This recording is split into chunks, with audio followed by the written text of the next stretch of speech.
ಎಲ್ಲರಿಗೆ ನನ್ನ ತರಗತಿಗೆ ಸ್ವಾಗತ.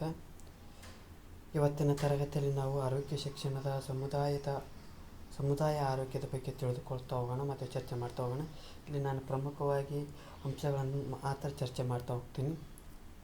ಜೊತೆಗೆ ಈ ಒಂದು ಸಮುದಾಯದ ಆರೋಗ್ಯ ಅಂದ್ರೇನಪ್ಪ, ನಮ್ಮ ಸುತ್ತಮುತ್ತಲಿನ ಒಂದು ಪ್ರದೇಶ ಅಥವಾ ಒಂದು ಸಮುದಾಯದ ಅಂದರೆ ಹಳ್ಳಿಗಳಲ್ಲಿ ಒಂದು ಸಮುದಾಯದ ಕಡೆಗಳಲ್ಲಿ ವಾಸಿಸುವಂಥವರ ಒಂದು ಸಮುದಾಯದ ಆರೋಗ್ಯ ಬಗ್ಗೆ ತಿಳ್ಕೊಳ್ತಾ ಹೋಗೋಣ.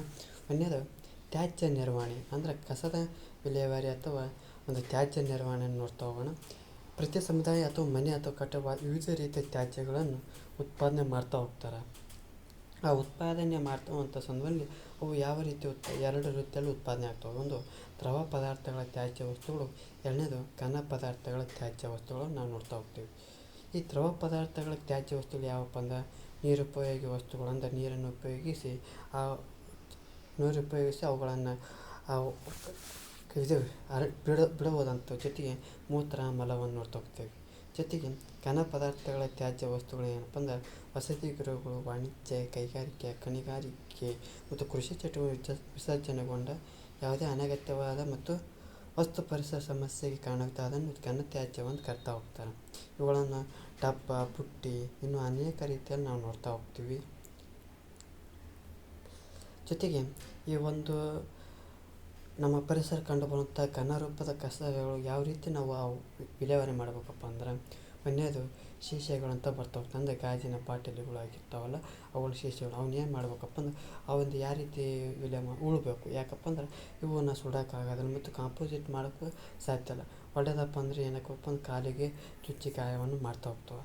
ಜೊತೆಗೆ ಸಸ್ಯದ ಮೂಲದ ವಸ್ತು ಅಂದರೆ ಸಿಪ್ಪೆ ಆಗಿರ್ಬೋದು, ಸೊಪ್ಪು, ಕಾಂಡ ಇನ್ನೇನು ಕಾಂಪೋಸ್ಟಿಂಗ್ ಮಾಡ್ತಾ ಹೋಗ್ಬೇಕಂದ್ರೆ ಒಂದು ಕಡೆಗೆ ಹಾಕಿ ಅದನ್ನು ಕೊಳೆಯಕ್ಕೆ ಬಿಡ್ಬೇಕು ಅಥವಾ ಮಣ್ಣಿನ ಕೊಳೆಯಕ್ಕೆ ಹಾಕ್ಬೇಕು. ಕಲ್ಕು ಮಣ್ಣು ಹಾಕಿ ಅವನ್ನ ಸ್ವಲ್ಪ ಮುಚ್ಚಬೇಕಂದ್ರೆ ಕೊಳೆಯುವಂಥ ಕಾಂಪೋಸ್ಟಿಂಗ್ ಅಂತ ಹೇಳ್ತಾ ಹೋಗ್ತಾರೆ. ಜೊತೆಗೆ ಡಬ್ಬಗಳು ಇವು ಸತ್ವನು ಉಳೋದು. ಈ ಒಂದು ಡಬ್ಬಗಳು ಸುಡೋಕ್ಕಾಗಲ್ಲ. ಯಾಕಪ್ಪ ಅಂದ್ರೆ ಏನಾದರೂ ಹಾಕಲು ಒಯ್ಯಲು ಉಪಯೋಗ ಇರಲ್ಲ. ಯಾಕಪ್ಪ ಅಂದರೆ ಇವು ಚಪಾಟಿ ಅಂದರೆ ಎಲ್ಲ ಪುಡಿ ಆಗಿರೋದನ್ನು ನಾವು ನೋಡ್ತಾ ಇರ್ತೀವಿ. ಇವನ್ನ ಏನು ಮಾಡ್ಬೇಕಪ್ಪ ಉಳಬೇಕಾಗತ್ತೆ. ಜೊತೆಗೆ ಕಾಗದ, ಚಿಂದಿ, ಇತರ ಉರಿಯುವ ವಸ್ತುಗಳನ್ನ ಏನು ಮಾಡಬೇಕಪ್ಪ ಅಂದ್ರೆ ಸುಡಬೇಕು. ಇವುಗಳನ್ನು ಕೊಳೆಯಲು ಭಾಳ ಅಂದರೆ ಇವನಿಗೆ ಕಾಗದ ಈ ವಸ್ತುಗಳು ಏನಪ್ಪ ಅಂದ್ರೆ ಕೊಳೆಯೋಕ್ಕೆ ಸಾಕಷ್ಟು ಸಮಯ ತೆಗೆದ್ರಿಂದ ಇವುಗಳನ್ನು ಏನು ಮಾಡಬೇಕಪ್ಪ ಅಂದ್ರೆ ಸುಡಬೇಕು ಅಂತ ಒಂದು ಹೇಳ್ತಾ ಹೋಗ್ತಾರೆ. ಜೊತೆಗೆ ಈ ಒಂದು ಘನತ್ಯಾಜ್ಯ ವಸ್ತುಗಳನ್ನು ಸೂಕ್ತವಾದ ಒಂದು ಪ್ರದೇಶದಲ್ಲಿ ಹಾಕಬೇಕಾಗ್ತೈತೆ. ಜೊತೆ ಅವನ್ನು ಸುಡುವ ಮೂಲಕ ಶೇಖರಣೆ ಮತ್ತು ವಿಸರ್ಜನೆ ಕ್ರಮಗಳನ್ನು ನಾವು ಮಾಡ್ತಾ ಹೋಗ್ಬೇಕು. ಜೊತೆಗೆ ಈ ಒಂದು ಗ್ರಾಮೀಣ ಪ್ರದೇಶಗಳಲ್ಲಿ ಈ ಒಂದು ಗೃಹಕೃತ ತ್ಯಾಜ್ಯ ವಸ್ತುಗಳು ಮತ್ತು ಚರಂಡಿಗಳ ಕೊಳಚೆಯನ್ನು ಶೇಖರಣೆ ಮಾಡೋಕ್ಕೆ ಯಾವುದೇ ರೀತಿಯ ಸೂಕ್ತವಾದ ವ್ಯವಸ್ಥೆ ಇರೋಂಗಿಲ್ಲ.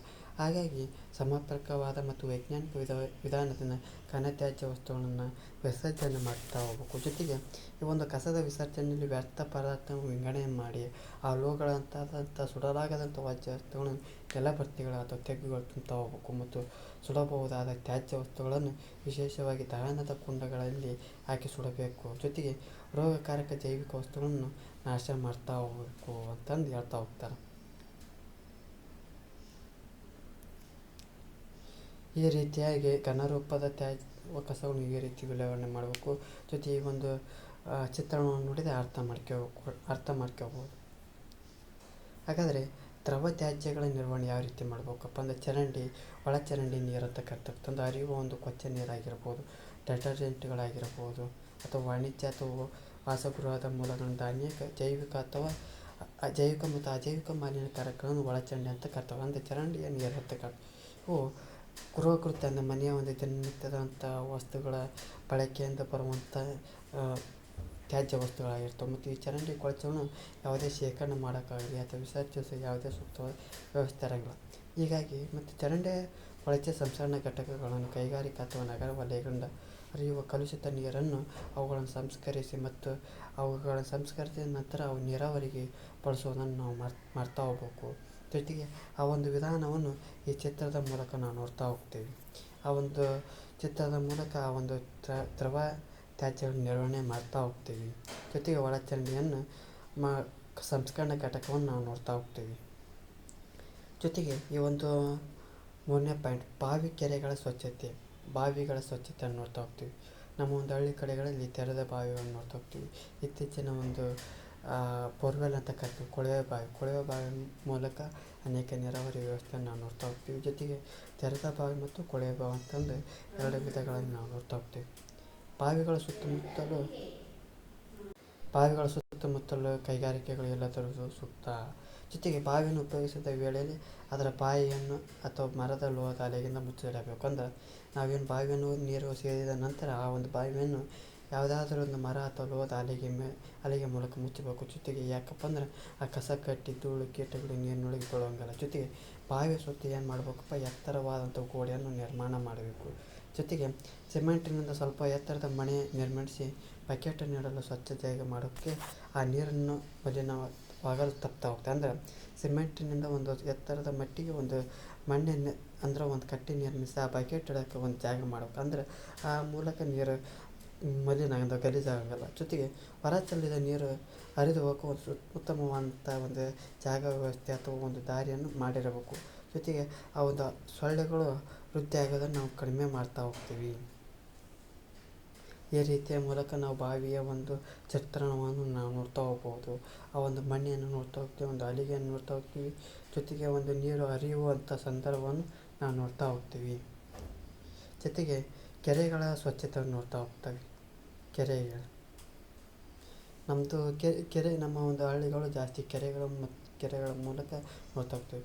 ಆ ಕೆರೆಗಳ ಒಂದು ಸಂರಕ್ಷಣೆ ಮಾಡ್ತಾ ಹೋಗ್ಬೇಕು. ಜೊತೆಗೆ ಆ ಕೆರೆಗಳಲ್ಲಿ ಹೂಳು ತುಂಬಿತಪ್ಪ ಅಂದ್ರೆ ಆ ಒಂದು ನೀರಿನ ಸಂಗ್ರಹಣೆ ಸಾಮರ್ಥ್ಯ ಏನಾಗುತ್ತಪ್ಪ ಅಂದ್ರೆ ಕಡಿಮೆ ಆಗ್ತದೆ. ಹಾಗೆಂದರೆ ಆದ್ದರಿಂದ ಅವುಗಳ ನೇಮಕಪ್ಪ ಅಂದರೆ ಕೆರೆಗಳಲ್ಲಿ ಹೂಳು ಎತ್ತುವುದನ್ನು ಮಾಡ್ತಾ ಹೋಗ್ಬೇಕು. ಜೊತೆಗೆ ಬಹುಪಾಲ ಕೆರೆಗಳು ಮಳೆಯನ್ನು ಅವಲಂಬಿಸಿದಂಥ ಬೇಸಿಗೆಯಲ್ಲಿ ಇವುಗಳು ಬತ್ತಿ ಹೋಗೋದನ್ನು ನಾವು ನೋಡ್ತಾ ಹೋಗ್ತೀವಿ. ಜೊತೆಗೆ ಕೆರೆಗಳಿಗೆ ಏನು ಮಾಡಬಾರ್ದಪ್ಪ ಅಂದರೆ ದನ ಕರುಗಳು ಸ್ನಾನ ಮಾಡಿಸ್ಬಾರ್ದು. ಜೊತೆಗೆ ಪಾತ್ರೆ ಪಟ್ಟೆಗಳನ್ನು ತೊಳಿಬಾರ್ದು. ಮತ್ತು ಕೆರೆಯ ಸುತ್ತಮುತ್ತ ನಾವು ಸ್ವಚ್ಛವಾಗಿರೋದನ್ನು ನೋಡ್ಕೊತ ಹೋಗ್ಬೇಕು. ಕೆರೆಗಳ ಕಸವನ್ನು ಹಾಕಬಾರ್ದು. ಮತ್ತು ಕೆರೆಯ ಸುತ್ತ ಕಟ್ಟನ್ನು ಕಟ್ಟುವುದು ನೀರು ಮಾಲಿನ್ಯವಾಗದಂತೆ ಮತ್ತು ಕೆರೆ ಸ್ವಚ್ಛವಾಗಿರೋದು ನಾವು ನೋಡ್ಕೊಳ್ಬೋದು. ಮತ್ತು ತೆರೆದ ಚರಂಡಿಗಳಲ್ಲಿ ಹರಿಯುವ ಸಂಸ್ಕರಣೆಗೊಳಪಡಿಸಿದ ನೀರು ಆ ಒಂದು ಕೆರೆಗೆ ಹೋಗುತ್ತಾ ಇರೋದನ್ನು ನಾವು ನೋಡ್ತಾ ಹೋಗಬೇಕು. ಜೊತೆಗೆ ಇಲ್ಲಿ ನೋಡ್ತಾ ಇದ್ದೀವಿ ಈ ಒಂದು ಕೆರೆಗಳ ಒಂದು ದೋಷಗಳನ್ನು ಕಾಣ್ತಾ ಹೋಗ್ತೀವಿ. ಈ ಕೆರೆಗಳ ಒಂದು ಸ್ವಚ್ಛತೆ ಈ ರೀತಿ ಕಾಣೋದನ್ನು ನಾವು ನೋಡ್ತಾ ಹೋಗ್ತೀವಿ. ಜೊತೆಗೆ 4ನೇ ಪಾಯಿಂಟ್ ಶುದ್ಧ ಕುಡಿಯುವ ನೀರಿನ ಪೂರೈಕೆ. ನೀರು ಎಲ್ಲೆಲ್ಲಿ ನೀರು ಕುಡಿಯಲು ಹೊಂದನೀಯಲ್ಲ ಅನ್ನುವ ಸಂದರ್ಭದಲ್ಲಿ ಅನೇಕ ದೇಶ ಕುಡಿಯುವ ನೀರಿನ ಪರಿಸ್ಥಿತಿಯನ್ನು ನಾವು ನೋಡ್ತಾ ಹೋಗ್ತೀವಿ. ಅಂದರೆ ನೀರು ಎಲ್ಲೆಲ್ಲಿ ನೀರು ಕುಡಿಯಲು ಹೊಂದನೀಯಲ್ಲ ಅಂತಂತ ಯಾರು ಹೇಳ್ತಾರಪ್ಪ ಅಂದ್ರೆ ಕೋಲ್ಡ್ ರಿಚ್ ಅವರು ಉತ್ತಮವಾಗಿ ಹೇಳ್ತಾ ಹೋಗ್ತಾರೆ. ಯಾಕಪ್ಪ ಅಂದ್ರೆ ಸಮೃದ್ಧವಾದಷ್ಟು ನೀರಿದೆ ಅಂತಂದು ಹೇಳ್ತಾ ಹೋದ ಸಂದರ್ಭದಲ್ಲಿ ಕಲುಷಿತವಾಗಿದ್ದು ಕುಡಿಯಲು ಯೋಗ್ಯವಾಗಿರ್ತಲ್ಲ. ಈ ಕುಡಿಯುವ ನೀರು ಮಾನವನಿಗೆ ಬದುಕಲು ನೆರವಾಗ್ತೈತಿ. ಜೊತೆಗೆ ಜೀವ ಸಂಕುಲಗಳಿಗೂ ಆಗ್ತಾ ಹೋಗ್ತೈತಿ. ಜೊತೆಗೆ ಮಾನವನ ಆ ಒಂದು ಕಲುಷಿತವಾದಂಥ ನೀರು ಏನು ಮಾಡ್ತದಪ್ಪ ಅಂದ್ರೆ ಮನುಷ್ಯನ ಆರೋಗ್ಯವನ್ನು ಕೆಡಿಸ್ತಾ ಹೋಗ್ತೈತಿ. ಜೊತೆಗೆ ಮಾನವನಿಗೂ ಆಹಾರಕ್ಕಿಂತ ನೀರು ಪವನ ಅಂತ ಊಟಕ್ಕಿಂತ ನಮಗೆ ಏನು ಬೇಕಪ್ಪ ಅಂದ್ರೆ ಕುಡಿಯೋಕ್ಕೆ ನೀರು ಬೇಕು. ಆ ಒಂದು ನೀರು ಅಂದ್ರೆ ಆ ಶುದ್ಧ ಕುಡಿಯುವ ನೀರು ಬೇಕಾಗ್ತದೆ. ಆ ಒಂದು ಸಮುದಾಯದ ಆರೋಗ್ಯ ಸೇವೆಗಳಲ್ಲಿ ಮೂಲಭೂತವಾದದ್ದು ಅಂಶ ಏನಪ್ಪ ಅಂದ್ರೆ ಆ ಕುಡಿಯುವ ನೀರು. ಜೊತೆಗೆ ಶುದ್ಧ ನೇರವಾದ ನೀರೆಂದರೆ ಕೊಳೆ, ಬ್ಯಾಕ್ಟೀರಿಯಾ, ಪರಾವಲಂಬಿ ಜೀವಿಗಳು ಮೊದಲಾದವುಗಳಿಂದ ಕಲುಷಿತ ಆಗಿಲ್ಲದ ಅಂದ್ರೆ ಶುದ್ಧವಾದ ನೀರು ಎಂದನಪ್ಪ ಕೊಳೆ ಆಗಿರ್ಬೋದು, ಬ್ಯಾಕ್ಟೀರಿಯಾ ಇರಬಾರ್ದು, ಪರಾವಲಂಬಿ ಜೀವಿಗಳು ಇರಬಾರ್ದು ಅಂತಂದು ಹೇಳ್ತಾರೆ. ಈ ಒಂದು ಶುದ್ಧವಾದಂಥ ನೀರು ಸಮುದಾಯಕ್ಕೆ ಭಾಳ ಅಗತ್ಯವಾಗಿರೋದನ್ನು ನಾವು ಕಾಡ್ತಾ ಹೋಗ್ತೀವಿ. ಆ ಶುದ್ಧವಾದ ನೀರು ಆರೋಗ್ಯ ಜೀವನಕ್ಕೆ ಭಾಳ ಅಗತ್ಯ. ಯಾಕಪ್ಪ ಅಂದ್ರೆ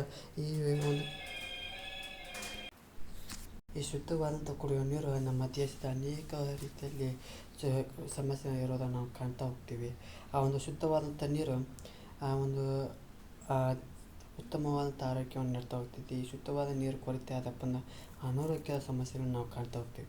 ಯಾಕಪ್ಪ ಭಾರತದ ಸುರಕ್ಷಿತ ನೀರು ಪೂರೈಕೆ ಮಾಡೋದು 50% ರೋಗ ರುಜಿನಗಳನ್ನು ಕಡಿಮೆ ಮಾಡಬಹುದು ಅಂತಂದು ತಜ್ಞರು ಅಂದಾಜು ಮಾಡ್ತಾ ಹೋಗ್ತಾರೆ. ಅಂದರೆ ನಾವು ಸುರಕ್ಷಿತವಾದಂಥ ಅಥವಾ ಶುದ್ಧವಾದ ನೀರು ಪೂರೈಕೆ ಮಾಡಪ್ಪ ಅಂದ್ರೆ ನಮ್ಮ ದೇಶದ 50% ರೋಗ ರುಜಿನಗಳನ್ನು ಕಡಿಮೆ ಮಾಡ್ತಾ ಹೋಗ್ತೀವಿ. ಈ ಹಿಂದೆ ತರಗತಿಯಲ್ಲಿ ಹೇಳಿದೆ.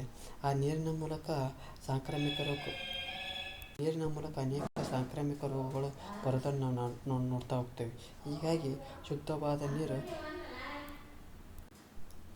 ಈ ಒಂದು ಕುಡಿಯುವಂಥ ನೀರು ಸುರಕ್ಷಿತವಾಗಿ ನೀಡಿದಪ್ಪ ಅಂದ್ರೆ ಅರ್ಥಕರ್ತ ರೋಗ ರುಜಿನಗಳು ಕಡಿಮೆ ಮಾಡ್ಬೋದು ಅಂತಂದು ತಜ್ಞರು ಹೇಳ್ತಾ ಹೋಗ್ತಾರೆ. ಈ ಒಂದು ಚಟುವಟಿಕೆಯ ಮೂಲಕ ಆ ನೀರನ್ನು ಸುರಕ್ಷಿತವಾಗಿ ಸಮುದಾಯಕ್ಕೆ ನೀಡಬೇಕಂತ ಹೇಳ್ತಾ ಹೋಗ್ತಾರೆ. ಜೊತೆಗೆ ಈ ಒಂದು ಶುದ್ಧ ನೀರಿನ ಕುಡಿಯುವ ಪೂರೈಕೆಯನ್ನು ಕುಡಿಯಬಹುದಾದ ನೀರು ಅಂತಂದು ಹೇಳ್ತಾ ಹೋಗ್ತಾರೆ. ಜೊತೆಗೆ ಈ ಒಂದು ತರಗತಿ ನಿಮಗೆ ಇಷ್ಟವಾಗಿತ್ತಪ್ಪ ಅಂದ್ರೆ ಈ ಒಂದು ಪ್ರಶ್ನೆಗಳಿಗೆ ನೀವು ಕಮೆಂಟ್ ಬಾಕ್ಸ್ನಲ್ಲಿ ಉತ್ತರಿಸಿ ಅಂತ ಕೇಳಿಕೊಳ್ಳುತ್ತಾ ನನ್ನ ಒಂದು ಈ ತರಗತಿಯನ್ನು ಪೂರ್ಣಗೊಳಿಸ್ತಾ ಇದ್ದೇನೆ. ಜೊತೆಗೆ ಈ ಒಂದು ತರಗತಿ ಇಷ್ಟವಾಗಿದ್ದರೆ ಖಂಡಿತವಾಗಿ ಲೈಕ್ ಮಾಡಿ, ಇಷ್ಟವಾಗಿಲ್ಲ ಅಂದರೆ ಡಿಸ್ಲೈಕ್ ಮಾಡಿ ಅಂತ ಕೇಳ್ಕೊಳ್ತಾ ನನ್ನ ಒಂದು ಚಾನಲ್ಗೆ ಸಬ್ಸ್ಕ್ರೈಬ್ ಆಗಿ ಅಂತ ಕೇಳ್ಕೊಳ್ತಾ ನನ್ನ ಒಂದು ತರಗತಿ ವಿರಾಮವನ್ನು ನೀಡ್ತೇನೆ. ಎಲ್ಲರಿಗೂ ಧನ್ಯವಾದಗಳು.